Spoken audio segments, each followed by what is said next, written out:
Gather round, travelers, to hear our tale.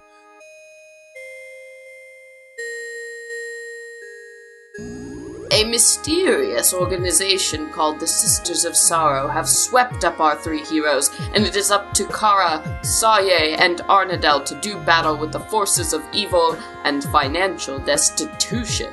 We shall battle with ancient lore. Take them down with our sharp reflexes. Hey, did you guys finish the last of the ale?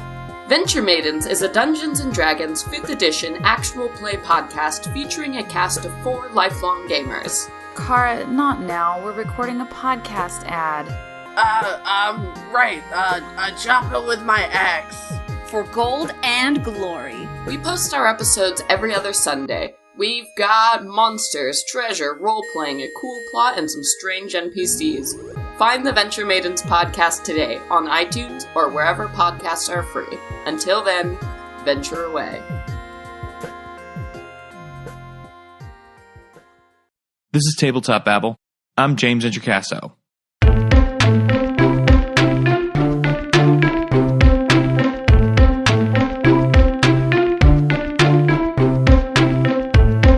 Today on the show, it is the first day of 2018, and we are going to do 2017 in review RPGs. We are going to be talking with 3 amazing game designers, podcast personalities, and just all around great people in the community. Shawn Merwin and John Arcadian and Senda from the She's a Super Geek podcast.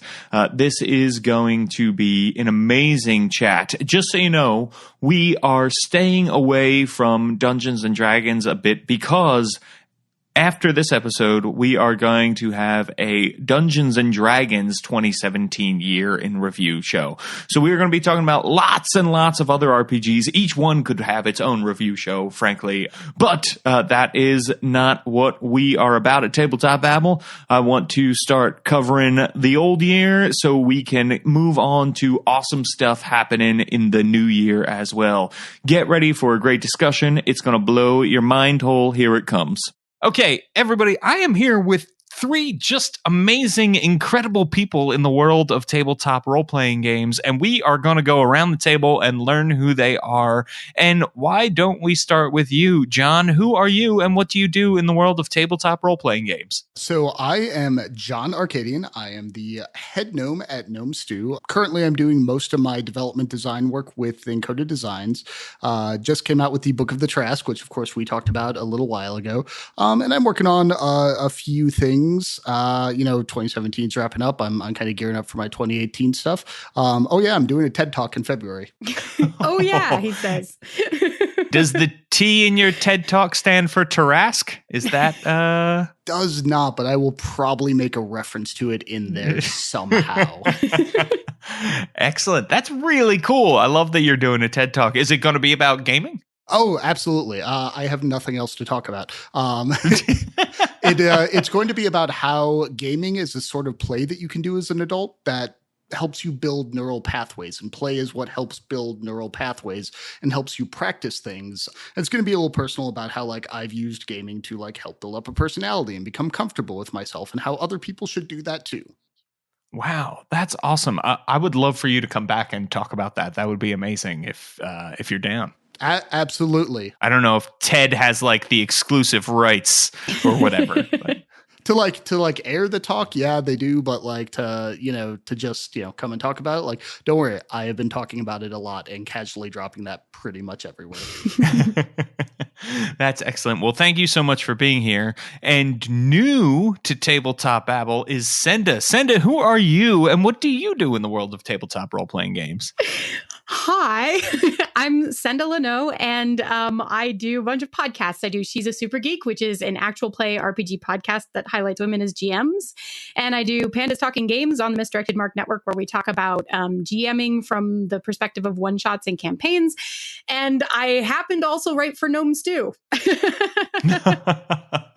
That is excellent. That's really, really cool. Well, it's great to have you here. I'm sorry it's taken so long, but I am glad you are finally here with us. And of course, on the East Coast with me back at the table is Shawn Merwin. Shawn, welcome back. Who are you and what do you do in the world of tabletop role-playing games? I think I just come on your podcast. I think that's about it. Feels like it. But I work as an RPG freelancer, mostly in D&D.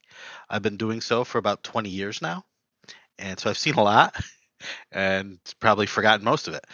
I'm one of the Guild Adepts. I also have a podcast on the Misdirected Mark Network called Down with D&D with Mr. Chris Sneezak. And I also work with John at Encoded Designs every once in a while. And I've edited both John's and Senda's work within the last couple of months. So I'm watching their grammar right now. Yes, Shawn, you're like the Kevin Bacon of the role-playing game industry. How many degrees are you away from Shawn Merwin, I think, is a good question. Everybody here is currently 1 degree away. And it's like standing at the feet of God. Oh, so well, if God has very small feet, then yes, that is true. So we're here to talk about 2017, the year in role-playing games. And we are going to, just so everybody knows, we're going to have another podcast, which will be the D&D specific year of 2017 as well. But I'm sure we will probably touch on D&D as we talk about other role-playing games and things like that.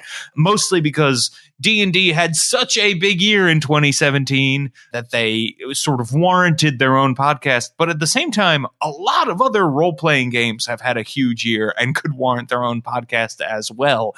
So this, I have a feeling, is going to be jam-packed. We're going to talk about a lot of really great games. And so my first question to all of you is, there was a ton of RPG news and announcements this year. What piece of news did you think was most important, or one of the most important pieces of news? And why don't we start with you, Senda? I'll put you on the hot seat right to begin with. What do you think was one of the most important pieces of news of the past year? I don't know if you count this as news, because this is me diving directly into but games. The thing that I was kind of mulling on in terms of basically things that were really influential pieces of news that I heard, and then I followed up on later in the year, was hashtag feminism. I thought was a pretty awesome thing. And then I played some games from it on my podcast, and it was just as awesome as I expected it to be. I think that game series is taking advantage of the fact that we can use games in lots of new and different ways. And so to me, it was very exciting. That's awesome. So for listeners who don't know, talk a little bit about hashtag feminism and sort of what it is. Yeah, hashtag feminism is a collection of microgames that basically are dealing with specific parts of living as a female identified person in our current society. And they're games that you can play out, and they're not, meant for just women to play them, but they tend to hover along the lines of both tabletop and LARP. And they're written by some unbelievably amazing names in the indie industry right now. Like, there's a lot of people in that book. And it saw its second printing, I think by Origins of this year. They were printing it again, and I was very excited about it. Games for social change is a thing for me a little bit. So, Yeah, and it's a great thing. It shows the power of games, I think, when you see games for social change that have sort of an influence and put people in positions, right? One of the beautiful things about role-playing games is, sure, I can go be a halfling, or a crazy orc or whatever, but it also allows me to put myself in situations where I, as a straight white dude, am not normally in, right? And experience a different perspective, and also just be around a table with people who experience different perspectives. And I really love that. And micro games are awesome. They're so fun. They're great. I have had a fascination, admittedly, for the last couple of years with how small can a game be and still be a game. So I was really excited from that perspective as well. That's awesome. That's awesome. And feminism, of course, is also really freaking cool. So yes, hashtag feminism is something people should definitely check out. I should mention there's going to be a lot of links for this episode. People can head on over to don'tsplitthepodcastnetwork.com, where I will have collected them all and put them up for people to check out. So John, what about you? What do you think was one of the biggest pieces of RPG news in 2017? We were talking earlier, chit-chatting before we started recording it. It's like, wow, 2017 has been like the longest year. And when I look back and think about like, oh yeah, Tales from the Loop, that was this year. That wasn't last year. Oh yeah, Starfinder, that was this year. Like that wasn't last year. Like, so many different things kept coming out, and so many rumors coming out. But one of the biggest things I think probably in terms of kind of shaking things up is gonna be Starfinder. I've seen a couple of groups that are kind of slow to pick it up, like people are slow to ever move away from fantasy sort of stuff. But I think Starfinder with Paizo behind them has that let's go do this era of sci-fi role-playing games. Those 3.75 quote unquote sort of rules are easy to pick up. Everybody has pretty much come up on them at a certain age, except for the people who are kind of coming up on, 5e now. It's their first sort of thing. But they're still playing with the people who are like, oh yeah, back in the 3.5 days, 3.75, Pathfinder still got this huge presence out there, at least, around where I am. And so like people are going to, I think, be making that jump over to Starfinder to say, I want sci-fi. I'm going to do it here with a behemoth behind it. So I think that's going to be one of those things that charts the course of mainstream stuff going on in the next couple of years. But, like Senda was saying about hashtag feminism, one of the things that I love about this industry is the fact that there's no such thing as a really big fish. They're the big people swimming in the ponds. There's WotC, there's Paizo, but like you can meet and talk to those people, and you're never that far away from the top. Well, I mean, you're really far away from the top. I'm really far away from the top. But like you're never actually like, that far away from putting something out there and gaining a segment of market share and getting it in front of people. So like the plethora of small things that came out that can craft this industry in different ways and can put some different perspective in front of somebody it's too big to, talk about one single thing, but it's kind of cool what the behemoths open up. I think everybody's going to be jumping on the sci-fi bandwagon because Starfinder's out there and putting their own sort of stuff out there, because of that. That's a totally great point of view. It broke Gen Con, certainly, right? They sold out like the first day of Starfinder stuff, and they didn't show up with just a few books. They had a ton of Starfinder stuff, and sci-fi is great, right? Like playing sci-fi games is awesome. So it's cool to have a very accessible rule set and a world people understand and have played a lot in to jump right into. That's really great. So Shawn, what about you? What do you think was one of the biggest pieces of role-playing game news in 2017? This goes along with what you've all been talking about, but it's kind of coming at it from the other side. The game hobby industry is about $1 billion industry, and role-playing games is like 2% of that. It's tiny. It's very small. Yet this year, the CEO of Hasbro, whose name is Brian Goldner, actually talked about Dungeons and Dragons for the first time kind of in public. It's always been one small line item on Hasbro's very large sheet. And this year, for the first time, he's actually come out and he's talking about all the cool stuff that they're doing. And it's not just talking about sales, right? He's talking about Twitch. He's talking about people engaging with the game. And it's great for D&D, but it's also great for every other role-playing game out there, because when that window opens and people see what role-playing is, then they can start to look around and find their niche, find the game that they want to play, experiment with different games. So just the overall arc of the role-playing community, whether it's pushing D&D forward or being pulled by D&D, there is an influx of new players like we have never seen, except maybe in the early 80s. Yeah, I know, a lot of people have said who work at Wizards of the Coast that D&D's having its most profitable and best year ever. Xanathar's Guide to Everything is the fastest selling D&D book ever, which is crazy. That just goes to show you in the, 3.5 years that 5th edition has been out, how many people have picked up the player's handbook enough that they would pick up a player supplement and make it sell that quickly. So yeah, I think it's really getting a big presence, and that is good news for everybody. It is the gateway to role-playing games for many, many people. And so it's going to be great to see how that works. Yeah, and the sales are important, of course, but the publicity, just the way to get people to see what role playing is so important to the industry as a whole. They can be the leader that brings everyone to the table, even if they don't want to play a typical fantasy role playing game. There is something out there for everyone. Absolutely. And it helps lose the stigma. Like I feel like D&D in the last, 4 or 5 years has really started to lose its for weirdo nerds stigma around it. And now it's for also cool, accessible, socially acceptable nerds and not just weird nerds. Maybe weird nerds are just getting louder. Well, that's certainly true.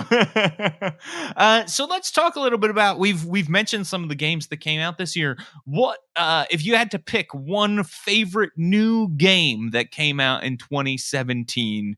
What would be your hey, listen, we can shout out many. If we want to shout out many, that's totally fine. We got time. I can be here all night. So yeah, let's talk a little bit about some of our favorite games. We've talked, the Genesis system came out this year. Tales from the Loop. We have Star Trek Adventures, #Feminism. So there's lots of good ones. So Shawn, let's start with you then. Star Trek Adventures was your favorite new game? Yeah, I think so. I think it is one of those things that it's such an iconic IP in the geek world, and it's always been a hard game to bring because the IP itself is based on a bunch of TV shows that are very intellectually based, and it's more about the thoughts and the feelings and the arcs of the characters than it is about pew pew pew. And so I think it came at a good time where people are seeing that there are games out there that can do that. So if we can introduce the role-playing game world to this sort of very big, very colorful game, but it's also different than D&D in the sense that you don't go in shooting everything, you're at your first thought.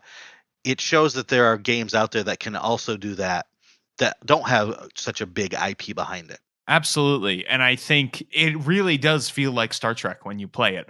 They really nailed that feel. And that is super, super awesome and super fun. And it's Star Trek through the ages, right? You can play in any Star Trek time period you want to, which is also really, really fun.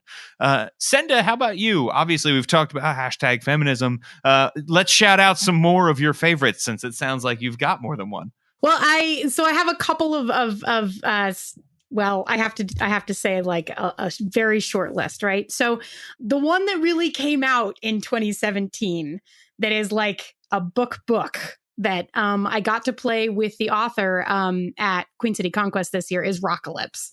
And that is a Fate game that is by Eric Simon, and it doesn't have combat per se. It's basically like apocalyptic Battle of the Bands, like Scott Pilgrim style Battle of the Bands. And it is unbelievably fantastic. And I fell in love with it, and like it was an insta buy like the moment I played it. So I'm going to go ahead and say Rockalypse because that is just the one. And it's still my Twitter icon because somebody, PK Sullivan, actually ended up commissioning artwork of the character that I played for that one shot because I loved it so much and giving it to me for my birthday. And I was just like, this is all amazing. So I have to say Rockalypse. I have a recent discovery, which it's not truly out yet, but the Ashcan edition is out. And I just ran it actually this last weekend. And it's a game by Brandon Leon. Yeah, I can't not say his last name. Leon Gambedes, I want to say. And it's called Pasión de las Pasiones. So you can get the PDF right now of like the short version. It's a Powered by the Apocalypse game that's built to play Latino telenovelas. And it is unbelievably fantastic. And I basically sat there for 4 hours and just like, as a GM was like, oh, I'll just poke it. Oh, look, it's going again. This is great. We'll just poke it again. Oh, it's fantastic. It has one of the coolest Powered by the Apocalypse moves I think I've ever run into in a game. So I'm a big fan. I can't wait for it to really come out. So you know how in like soap operas, everyone is always lying? Like they're never upfront, right? So instead of having a move for actually like pulling off a lie, instead of having a move to lie, there is a move where you can accuse someone of lying. And so you accuse someone of lying. And once you've accused them of lying on a hit, one of the, options that you get for a hit is that you're right. And if you take the fact that you are right, you rewrite the previous game to make it work with the game that you have so far. And so you start with this plot that's like, it's sort of soap opera. You got a tangle, you got an evil twin, you've got bad business dealings going on. And then people start accusing each other of lying and saying that they're right. And you start just layering up like, but I was really doing it to save you. But then really, no, I just said that later because I was trying to get out of the situation. Oh my gosh, it's fantastic. It really is the coolest Powered by the Apocalypse move I think I've run into yet. It was really phenomenal. I can't wait. I don't know when the game will really truly publish. The Ashcan is out from Magpie right now, and I don't know if it's looking at the full game for 2018, but like as a 2017 game that I just discovered, I was like, this is amazing. It was fantastic. So Rocklips and Pasión de las Pasiones. I don't actually speak Spanish at all. I took French, so I had some trouble with that part, but it was amazing. Do I get to be spoiled for a second and tell you that my first game comes out in 2 days? Oh, that's still within 2017. All right, so there we go. Yes, absolutely. What is your first game, Senda? My first game is called Love and Justice, and it is a magical girls hack of lasers and feelings. So you can go basically play an episode of Sailor Moon. It is specifically built to recreate that. I just want to say it looks fantastic because I did the graphic design and layout for it, and I pushed so many hearts into that design and layout, and it is incredible. So many hearts. It's wonderful. It's so good. So you didn't realize what you were signing up for, did you, James? I should have known that this was you all have hijacked my podcast. It's a sneak attack. That happens sometimes. Well, I will tweet about it. So there. Ooh, I'm watching that Twitter account. That sounds really awesome. Congratulations Thank you. to all of you on putting out that. That sounds really, really great.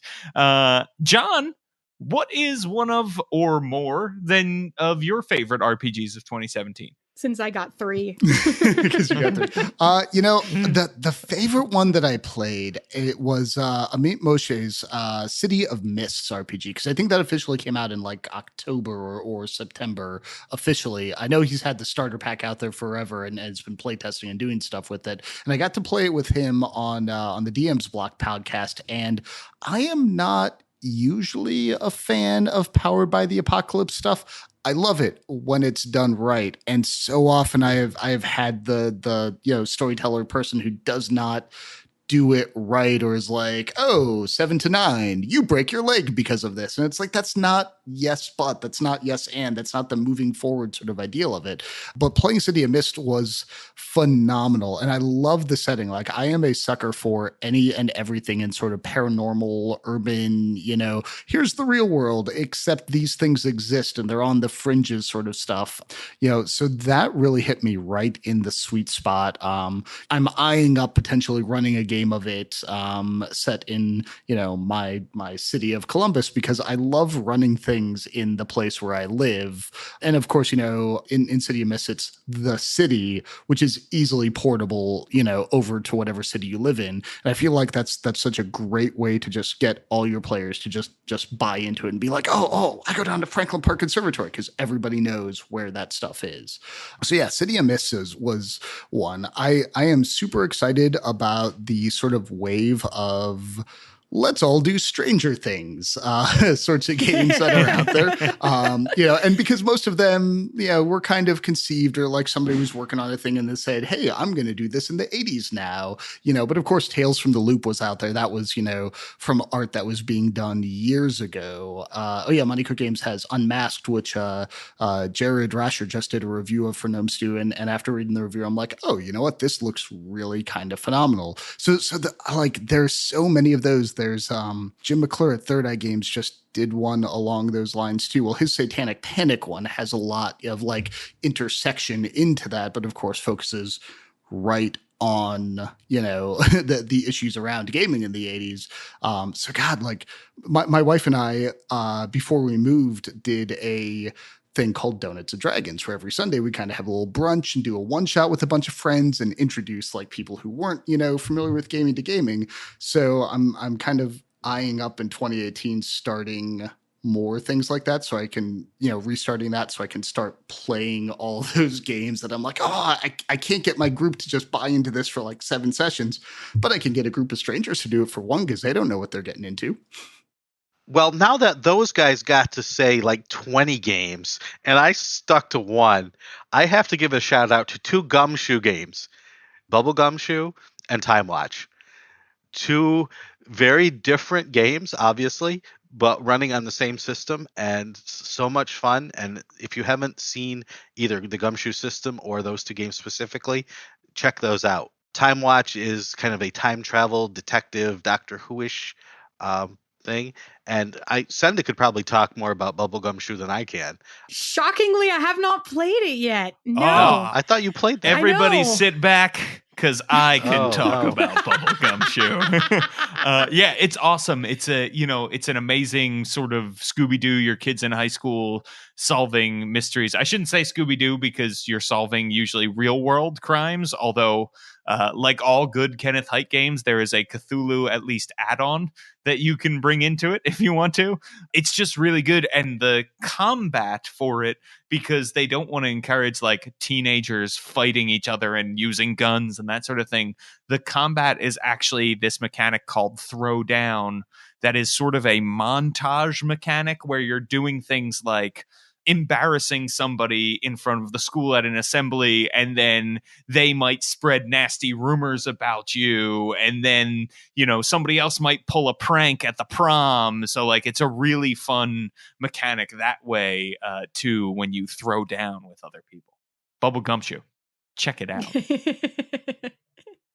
Hey everybody, just wanted to take a quick break to let you know about the sponsor for this episode of Tabletop Babble. I'm talking about Audible.com. Head on over to audibletrial.com/DSPN to get a free 30-day trial and a free audiobook of your choice from Audible's amazing audiobook service. One book I think you might want to check out is the one and only The Subtle Art of Not Giving a F. F is not in the title. But anyway, it is from good old Mark Manson. It is narrated by Roger Wayne, and you can get it right now at audibletrial.com/DSPN along with a free 30-day trial, or you could check out many of the thousands of other audiobooks and download one of those for free if you're not into the subtle art of not giving an F, or maybe you already practice the subtle art of not giving an F. Anyway, check it out, audibletrial.com/DSPN. All right, back to the show. So, Shawn, you brought this up. There's a cajillion new actual play, streaming, and podcast series that come out every single day. Like, every day there is something new. I can't keep up with how many hours of amazing RPG content there is out there. What's one show, a podcast, a stream, a YouTube after the fact, smoke signal, whatever it is, that no one on this panel is affiliated with, that launched in 2017 that you love? Well, according to the Kevin Bacon rule, I cannot comment on any of them then.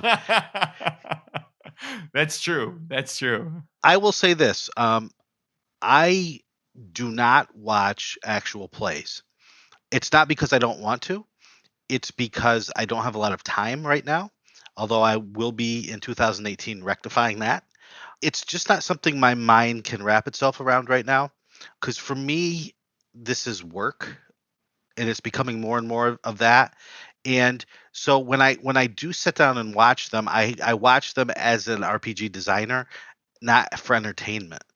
If I need to entertain myself, there's other things I need to do uh, to fill up my writing soul, and that's just not one of them. And that doesn't mean I don't appreciate what they do. I just can't. It's not entertaining for me, I guess. So, but I will let others wax philosophical about what they've watched. Sure. John, why don't you tell us a little bit about a podcast or a streaming series that you love that came out in 2017 or you discovered in 2017 as well? Cool. So long as you let me break the rule, because the one I'm going to go right for is Venture Maidens. I mean, if you're going to talk about it, don't split the podcast network. That's totally fine, of course. Right. Yeah, that is. I figured you'd somehow be okay with that. Yeah, no, like actual plays and podcasts are kind of hard for me in a different way because, for my day job and for years, I've been doing web development, and that's high brain sort of work that you can't listen to anything with words on. So, and for the longest time, my commute was 5 minutes walking from my house to my co-working space. But when I took a full-time job, 6 months back, I started having a slightly longer 15-minute commute. And also I'm now working on a full-time job, which is like, oh yeah, there's nothing really going on. So I started listening to them, but Venture Maidens was one I picked up because I'd been interacting with their Facebook chat and their Facebook groups and posts and stuff. And I'm like, all right, I really have to go sit down and actually listen to this than just do it on Facebook.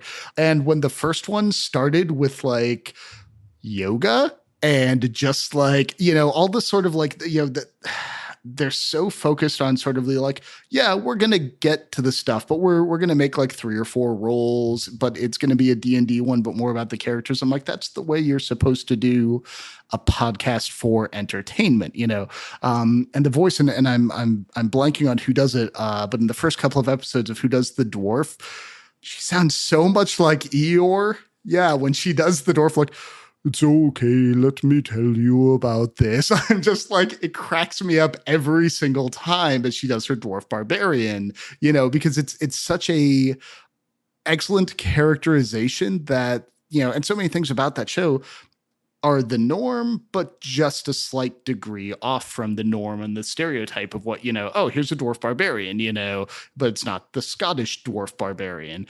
So that's the one that I've really been getting into and starting to listen to. I'm only about 3 episodes in so far, but that's more than I've made it into most podcasts. Well, Senda, I will say that this is the year I discovered She's a Super Geek through cheerleader of all people in the community, Rich Howard, and it is fantastic. People should definitely check out She's a Super Geek, where Senda leads people on actual play journeys, I would say. It is really, really fantastic. The Threadbare episode might be one of the greatest actual play episodes in existence. So yes, people should check that out. And John, thank you for shouting out Venture Maidens and Sage. They got the idea to do the voice of Kara, the dwarf barbarian, is actually Carl from Aqua Teen Hunger Force. So there's a little inside information for you about where that voice came from. Yeah, it's genius. It's genius. So Senda, what about you? What are some of your favorite actual play podcasts or streaming shows? So it's really, I definitely don't have time in my life to catch a lot of streaming. Can I say one that just finished kickstarting that I'm really excited about? And then I have a podcast too. So the One Shot Network just finished kickstarting Darcy Ross running Invisible Sun, right? Am I saying this right? Yes. And I'm really excited about this because I love Darcy. And she's needed to like have her own show forever and ever. And so she's going to run a game. And I'm hoping to be able to catch some of it because she really is fantastic. So I'm really excited for that one. I think they've only done the character creation so far. the podcast that I started listening to also via Rich Howard, because like, how else do you discover anything in this world, is actually Wander Quest. And I'm not caught up with them very much. And it's actually a little bit interesting because it's a D&D podcast. And I'm not, like, I don't have anything against D&D, and I played it for years and years and years and years and years, but it isn't the thing that I'm like super excited about right now, as you may have noticed when I was talking about new games, because I'm really excited about finding games that are really pointed and specific to evoke one specific style of game right now. It's just where I am in my life. And part of that is that I run a lot of one shots. And so I like want to taste all the flavors of the one shot rainbow. But Wander Quest is a D&D podcast, and it's very, I haven't even finished listening to all of the Session Zero episodes, and I have already bawled my eyes out in the car. Like, it's really, really good. It's really good. And it also happens to be an actual all female crew, which I also appreciate. So I'm excited to keep catching up with that. It's still easy to catch up with because they don't have a lot of episodes out yet. They started, I think, a couple of months ago. So they're part of the Encounter Roleplay Network. And Sid, who runs that, is amazing. We just had her boyfriend, who is the other half of Encounter Roleplay, Will, on this podcast. So, in fact, that episode has not even aired yet. But yeah, she's Spoilers. just an amazing game master. She really is. She really is. And the whole crew is really, really good. Yeah, So, I'm eyeballing them. I need to stalk them down and have them on my show because that's how I roll. Right. Yeah, absolutely. Oh, I'd love to hear that mashup. That would be so good. That's a Disney getting 21st Century Fox achievement if I've ever heard one. So, well, that's excellent. So let's sort of transfer. We've talked about games. We've talked about shows. Let's talk about some of the issues in the gaming community in 2017. There were certainly a lot of them. 2017 is a year for issues of all kinds across all industries and political spectrums, certainly. So what do you think were some important issues in the gaming community? And perhaps we will all have the same one for this because it is so recent. But I will, Senda, why don't you start us off on this one? What were some important issues in the gaming community in 2017? Yeah, I'm just gonna go ahead and say, Me Too hit everywhere, and it hit our industry too. And John's tapping his nose at me, and he actually, so a little Gnome Stew story. So, stuff happened. There were some folks in the industry that words came out about in terms of being abusive and that sort of thing. And definitely as a blog, we had to have a discussion, in terms of us actually responding to that, especially because, there's a lot of interviews and stuff on that site. And we've talked about those folks' games and stuff. And we kind of had to say something. And I am going to go ahead and say right now that there's a little bit of discussion about how we should handle that. And Angela, who is another fantastic gnome, had a really good discussion kind of behind the scenes. And then what ended up happening is that John wrote actually a truly phenomenal article on Gnome Stew, which if you haven't checked it out, please do. It's really, really good. And I am actually as a person in the roleplay community and as a member of Gnome Stew, I am in all of those ways extremely proud to work with you, and all of those things. Just thank you for writing that article. It was really key. And also thank you for writing it. It was a really big deal. Sorry, that kind of went off down a sidetrack, but that is the issue at hand. And that is my key personal connection to it. Yeah, that Me Too was going to be one of the ones I talked about because I think that is one of the most needed things to come to gaming for a while. And to fill in the gaps on the story you were telling, there was the suggestion that one of our female authors should write it with the intention that it was, for representation. So we had a female voice talking about this. And Angela rightly brought up no, it's not just a female problem. It is a problem with men not checking themselves. And we talked about that, and that was this light bulb was yes, it is. And there's absolutely a reason why men in this industry need to write something like that. And so don't tell my work, but I took like the rest of the day at work and sat down and crafted out the bones of that article and tried to do the next one, then tried to look at something else and then put it before people and said, yeah, how do we start doing this? Because this is it's a problem.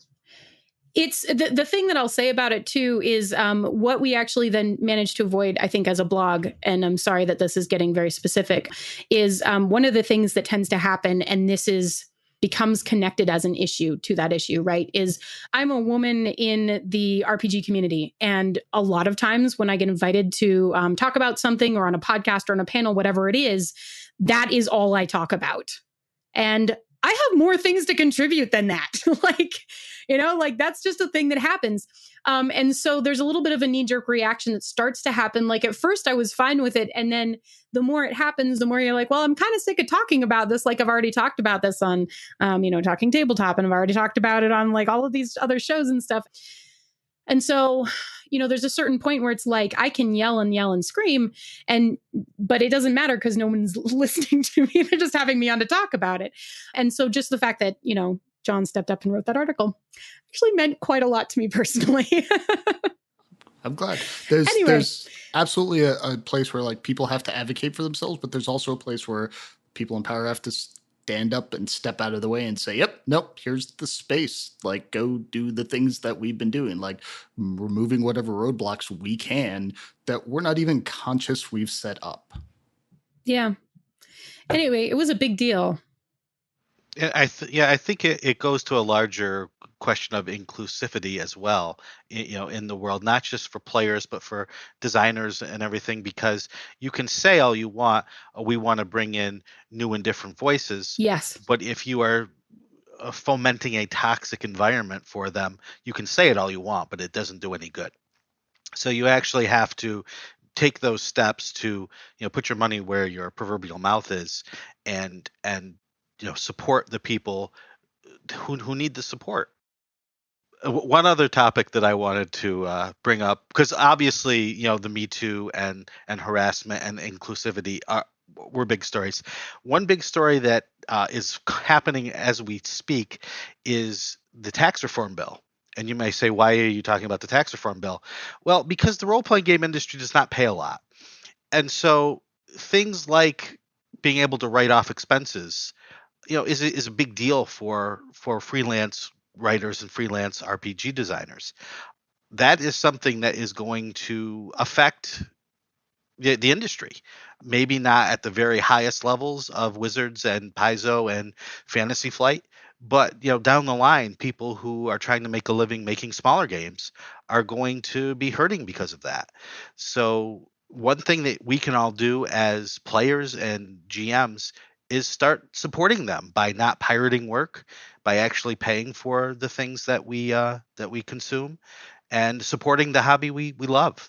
Yeah, absolutely. And it's along those lines, the healthcare, the state of healthcare, the questionable state of where people's healthcare will be, if people will be able to get it, is also going to have an impact on the game, and is also going to make people who want to be independent designers, the same people we're talking about.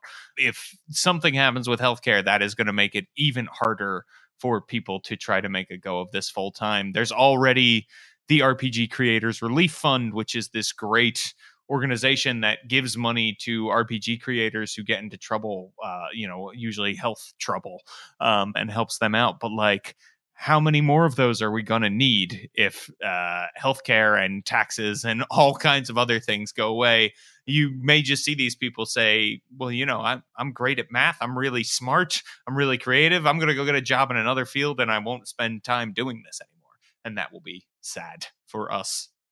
One of the things I can say to Shawn's point, because I have for like 5 years of my life derived all of my income from being a small business owner, from being a partner in an S Corp, from doing freelance writing alongside of other stuff. So I've been all inside and out. And a lot of the changes, as I've heard of them from a layman's perspective on this tax bill, are aimed at eliminating the sort of thing that I was set up as. Is like, yes, I'm an LLC sole proprietorship, but I am the product that pushes most of my work. I am not deriving work from selling something. I am selling my services. And a lot of stuff is removed from people who sell their services. And that is exactly where 95% of the people who are freelancers are. And that's how they derive it, through those sorts of tax structures. Like, so many things I could write off that are necessary, like this microphone in front of me was a write-off. And I could say, you know what? I can afford to buy the nice one because I go do enough podcasts, and it will take that much more off of my income. So my tax bill won't be, horrendous. And then I could afford to get myself healthcare, for my businesses. That goes away. That'll kill a lot of the people who, this industry relies on. The small companies don't have the capital to pay a full $30 an hour sort of skilled performer wage, to people to pay that stuff. It's gonna be scary for people. Like, people will leave this industry trying to make themselves stay alive. Yeah. So, Shawn, welcome to the industry full time. Thank you. Yikes. All this was announced literally the day I decided to go full time. So I didn't take it as a sign or anything. And I'll just say, go vote in your elections. That's all I'm going to say about 2018 as far as politics goes. And I will also say, the idea of sexual harassment in the community, everybody should go read the article on Gnome Stew, which will also link up. This community, like all communities, should be a place that is open and welcome for everybody. As straight white dudes who have the power, it is up to us to also call people out on their stuff when they, have some really bad stuff that they're saying, or even just kind of bad stuff that they're saying. Here at Tabletop Babble, we had a similar experience where someone who was accused of sexual harassment had been on the podcast like the week before, and we had launched the podcast, and I had drooled all over this person because to me they were like an iconic hero in the community, and I had no idea, right? And I talked to Rudy Basso, who's the co-founder of the network, and I was like, this feels awful. Like, we have this guy on, we're giving this person a platform and talking about how amazing they are and yada yada. So we took it down. And we replaced it with like hey, here's why we took this down, and here's what we're doing, and yada yada. So I feel like you guys did at Gnome Stew, but I also felt really good about the decision to do what we did, because like, what is the point of all of this if you're not going to stand for anything? What is the point of putting in hours podcasting and trying to create an amazing community if you're not actually going to, when push comes to shove, make an amazing community, right? So thank you all for your work doing that, because I know you have all stood up for the rights of people who maybe can't always stand up for themselves because of a power differential or whatever it is. So thank you all so much for that. Let's talk a little bit about the future now that we've all been brought down. Let's talk a little bit about the future. It's 2018. It's coming up. What are some hopes or gaming resolutions that you have for 2018? And let's start with you, John. So yeah, 2018 is, I'm really hoping to be kind of an awesome year in so many ways. I mentioned earlier, of course I'm going to be doing this TED Talk, which is like a total bucket list thing, but there's a ton of stuff that, being the head gnome at Gnome Stew, I want to use that platform to do awesome stuff. I'm in talks with some guest authors and some gnomes internal right now to do a new sort of section in our gnome spotlight called Gnome Notables, where we're going to be doing kind of biopics and interviews with female game developers and game developers of color, and trying to like just put out a whole really big expansive series of here's people you haven't been hearing about who may not have been getting the same sort of exposure. And part of this came from this talk on a Facebook group about how a lot of Wikipedia entries for those people were just getting removed because they're like, oh, they're not notable enough. And it's like, screw that. We can make sure they're notable enough. So there are 3 or 4 other blogs that may be involved in doing a few things like that. So that's going to be a really cool thing that's coming on. On Gnome Stew, we're also going to be trying to move. We haven't had our kind of end of the year wrap up talk and stuff yet. So I need to talk with the other gnomes and see where they want to take stuff. But I have plans to do more with comics, getting one of our gnomes to be doing kind of like a weekly or a bi-weekly sort of comic, sort of thing going on. There's stuff that I'm going to try to be doing more with video content. We've been talking for years about doing a sort of like introduction for new gamers that was at one point going to be an animated video content, and I may actually have time to get in and be doing the editing of that like in 2018. So it's just kind of like, man, what project do I want to put my time towards? And the answer is all of them. What ones will I get to? Some of them. Well, I have no doubt, as one of the hardest working people in RPGs, that you will get too many of them, and I will then also get to read and consume many of them. So I'm excited about that. I should mention that one of my hopes for the new year is that when the Ennies are announced, you all will be classified as a website at Gnome Stew instead of a blog again. Right.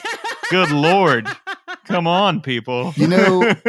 That I got to say something about that, because this is a perfect place to say it officially, unofficially. I personally have such a weird thing with the Ennies, because I think they should just not let us in there anymore for 1 year. The same way I think they should not let Ken and Robin in for 1 year. Like you could not, as I'll pick on them because I know them pretty well. You could not, with Monty Cook Games, put Predation back in a second year. And while the content is different, it prevents you from sort of, while the content on a blog or a podcast is different, we've won so many times. Ken and Robin have won so many times. And yes, I think we're producing great content. And we're going to enter every year that we're allowed to enter. But man, if the Ennies would just make a rule saying for perennial content, if you have won the gold, you have a year off. We just won't even look at you. And in 2019, we're going to look at you again. That would be awesome. And I've talked to people at the Ennies through back channels, and it's never kind of like moved on or moved up. But like every year, people in my circle stop me from making that a public crusade. But I'm like, oh, all right, I get it. But man, I mean, there has to be a place to get other people, out there and get them some bigger foundation. Well, I was certainly, I think all of your accolades and everything are super, super well deserved. You all run an amazing website over there. I'm just saying, the 1 year you were classified as a website, somebody's blog won best blog, Yeah. And it was contest, and it was awesome. All right, so let us head over to you, Senda. What are some of your gaming hopes and resolutions for 2018? So 2017 is the year that I discovered I was a game designer. So most of my hopes and resolutions for 2018 are about the fact that at this point I'm doing the thing where I'm like, no, everything, I can just gamify everything. So I'm working on 2 more games, and my hope is that I'm going to, finish those and see those actually completed. One of them is silly and stupid, and I love it. And it's called Cheese Drift, and it's about, high speed car chase, trying to get home with the cheese still on your pizza, that it hasn't slid off of your pizza yet. So that's Cheese Drift. I'm expecting it to be a 2-player game that plays in like half an hour, and I love it. And then the other one that I'm working on with Phil Vecchio, and who's also a gnome, right? And also encoded. Oh my gosh. So it's also interrelated. It's called Turning Point, and it's a collaborative decision-making engine where you basically play through the drama of one character making a really difficult life decision and all of the different previous life experiences that are feeding into that final decision that they make, which we tested at Metatopia this year. So those are my 2 big things, because I know that I'm just going to keep playing a million games because I have this podcast. I can't stop. Even if I wanted to, I can't stop.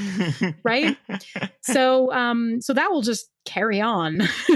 But like new things, I want to make games. I want to make things, and I want them to be out there, and I want people to play them. Like, that's what I'm going for in 2018. play my games. Excellent. I look forward to our follow-up interview in 2019, which is why did I ever want to be a game designer? I know. I'm sure I'll get there, but it's still fresh and shiny and new right now. I think Shawn can do that one every year. Yeah, Shawn, what about you? What are some of your hopes for 2018? Really, it's pretty simple. Play more games, read more games, actually focus on designing some more games now that I have some time. I don't have to say no to as many projects as I have in the past. And use whatever platform I have to help people who were like me 20 years ago, who wanted to get involved and have their games out and have their voices heard and help them in any way I can to get their stuff out there. Well, this has been a really great conversation. Thank you all for reviewing 2017 in RPGs with me. We could go on and on about all of these topics, and perhaps we will at a later date. But for now, where can people find you on the internet, John? So I am at John Arcadian pretty much everywhere. If you look me up, you will find me. If you look up John Arcadian, I am actually, maybe my 2018 goal should be to actually get onto Twitter now that they have more characters, so I can actually say something on there. So yeah, I'm trying to increase my Twitter and trying to do more video content. So on YouTube, I'm trying to do stuff more there. But yeah, look up John Arcadian. You will probably hit me with a dart if you throw one. There you go. There you go. So yeah, follow John Arcadian. There is some awesome stuff that you will be getting in your social media feeds if you do. And Senda, where can people find you? Okay, so I have to preface this because John's already laughing because this is basically an internet-wide joke making me spell my Twitter handle. So I spend most of my time on Twitter. It's Idella Mithland, IDELLAMITHLYNND is my Twitter handle. If you can't spell that, don't worry about it because you can follow at SassGeek Podcast or at Pandas Talk Games, and both of them have links directly there, so you don't have to spell it. You can just follow one of those. But Twitter is where I spend most of my time on the interwebs. So that is, if you want to actually converse with me or follow along with the insanity of my mind, that is the place to do it. Excellent. And you can also head on over to don'tsplitthepodcastnetwork.com where we'll have a direct link. It is also long and unwieldy, but it's easy to spell if you know how to spell those words. And Shawn, where can people find you? The best place is on Twitter at Shawn Merwin, or you can hit me at Down with D&D for the Down with D&D podcast feed. Or you can look on the DMs Guild. Just search Shawn Merwin and see some of the fine products or the other products that I've done. Yes, yeah, many fine products from Shawn Merwin there, including one of my favorite adventures ever, Assault on Nightworm Fortress. For all you 4th edition D&D players out there, check it out. It's a really great adventure. Thank you all so much for joining me today on Tabletop Babble. What amazing, awesome, lovely people to have here on Tabletop Babble. Well, it is a new year, but we could still use your help getting out the word about this show to people everywhere. Right now, if you log on to iTunes and leave us a 5-star review, you can get my voice saying your words. 5 stars is all it takes on iTunes. Even if you don't listen to us through iTunes, make a free account, come rate us and all of the other amazing podcasts you love. Odds are your podcatcher app uses iTunes algorithms to rate and recommend podcasts anyway. It would be super helpful. Today's 5-star review comes from Grumpy Turtle 1, and it is entitled, Treat Your Ears, ... You ready? Here it is. The lengthiest review ever. They say, amazing. That's it. That's the review. Grumpy Turtle 1, thank you so much for this review. You are super amazing as well yourself. So thanks for this. I really appreciate it. People, it is a new year, which means there is a new podcast right now on the Don't Split the Podcast Network that I think you should check out. It's the newbiedm.com minicast. If you love this show, you will love the newbiedm.com minicast. NewbieDM is, of course, Enrique Bertrand. Started his blog back in the 4th edition days, any nominated blog and podcast. Podcast went away for a while, but now it's back. It's like 5 to 10 minute chunks of bite-sized information. He takes a question from a caller and then discusses it with a guest and friend DM of his. It is amazing. It's a different guest each show. Rudy and I are on the first episode of the relaunch. Check it out right now at don'tsplitthepodcastnetwork.com. You will be very, very, very glad you did. People, you can check out all of the things I'm doing over at worldbuilderblog.com, and you can follow me on Twitter at James Introcaso.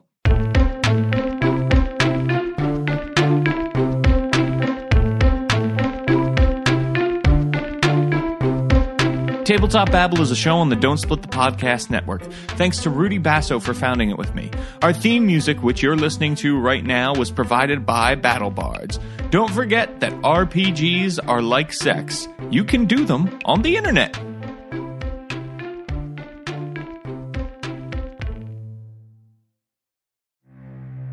At the center of the great forest, on an island in the sky, the crow, deer, and wolf clans have been training 3 fearsome warriors from infancy for one purpose: to protect and serve the goddess of Estra. So how exactly are we going to do that? Protecting the goddess, I mean.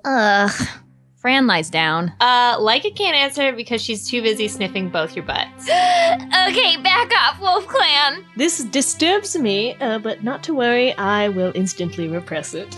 These are the guardians of the goddess. Leica, the tiefling paladin who hails from the wolf clan. Nobody's touching one beautiful hair on the goddess's head as long as I'm around. Corbin, a human druid from the crow clan. Human! I'm a crow! And Fran, a water genasi wizard of the deer clan. So, is there a way to quit this job or what? This unlikely trio will venture forth into an unfamiliar world without knowing who can be trusted against the powerful dark force stalking the steps of their goddess and threatening the future of their world. Tune in every second Monday to Dames and Dragons, a 5th edition D&D actual play podcast. See ya then!